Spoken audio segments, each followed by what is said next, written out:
How to delete LinkedIn account. So if you want to delete your LinkedIn account permanently, then what you need to do is you just need to simply make sure that you have a stable internet connection at first. After that, you need to open up your browser or your Google, anything that you're comfortable with.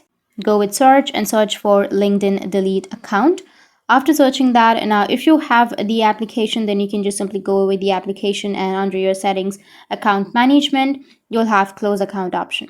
But if you don't have the application, you can go with your browser, and here you will have an option of close your LinkedIn account under www.linkedin.com.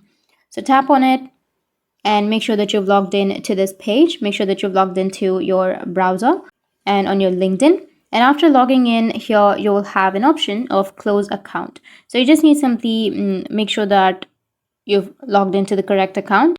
To do that, you can go with the top right, which has that 3 horizontal lines, and here you can check your account. After checking your account, now you can just go with close account.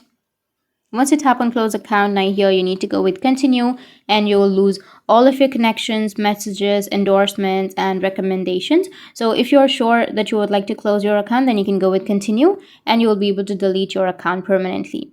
That's it, and if you have any questions, feel free to comment below. Thanks for watching.